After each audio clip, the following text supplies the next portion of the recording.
Thank you very, very much, Meg.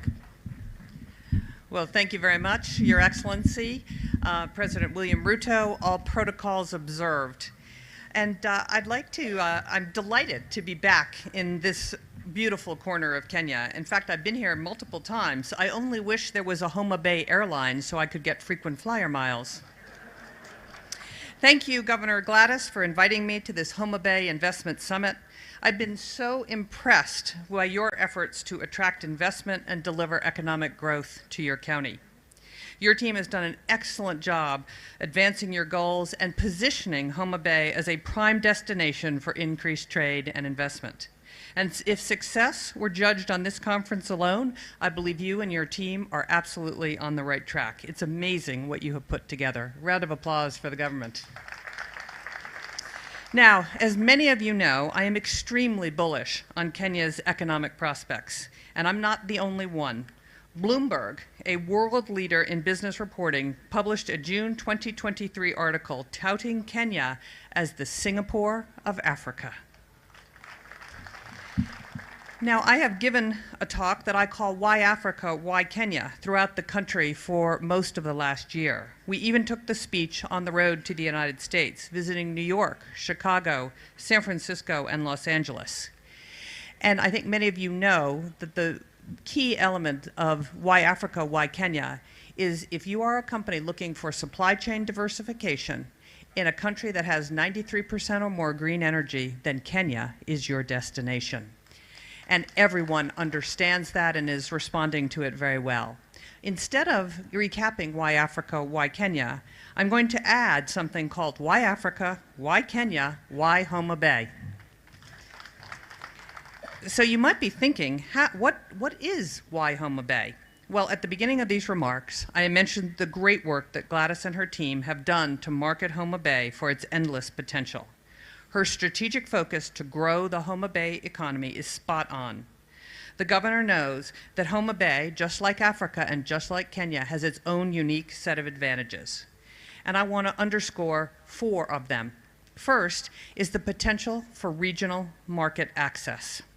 I don't have to tell you that the location of Homa Bay is perfect to access the East African market of over 500 million customers. Education.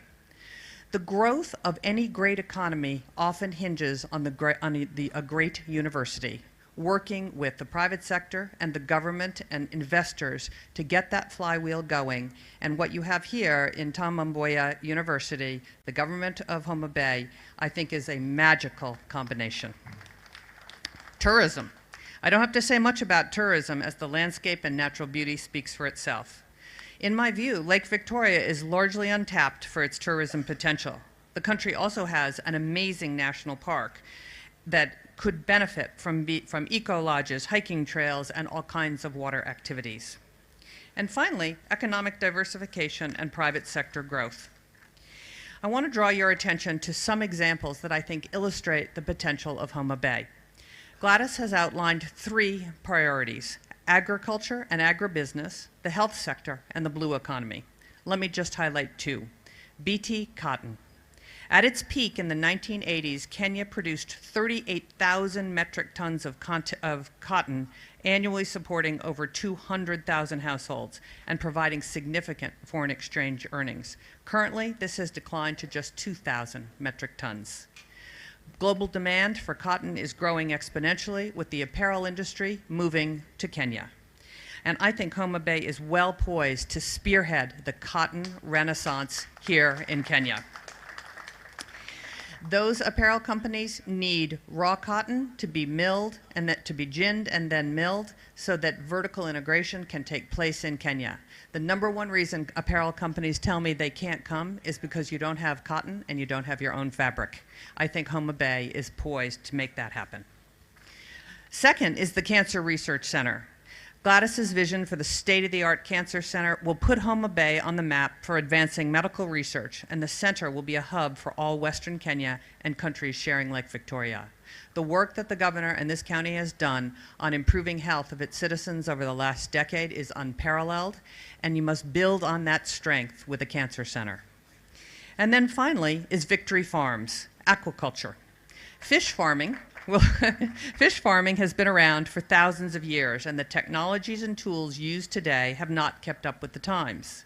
However, since its inception in 2015, Victory Farms is innovating to change this dynamic, even using drones to manage water quality. Victory Farms has learned that pond color can infer future pond efficiency. So before there is some kind of a biological crash, Victory Farms is able to intervene and maintain top performance. With these advancements, I think the new name for aquaculture will be fish tech. And I think Homa Bay can be the fish tech capital of the entire world. So, although Governor Gladys and her team are focused on 3 priorities, which I support, it's not just limited to those 3. I see great potential in energy, mining, horticulture, housing, and business process outsourcing and call centers. So to Gladys, I believe in your vision and I admire your focus. I know that you and your team have put hard work to identify the sectors that will be successful in Homa Bay. To the crowd here and to all investors, Kenya is open for business, Homa Bay is open for business, and this is the moment to ask if Homa Bay and Kenya is a possibility for you, and I can assure you that it is. The governor and her team would welcome you with open arms to this county of endless potential. And the U.S. Embassy is ready to do anything we can to support Homa Bay and support Kenya. Asante sana.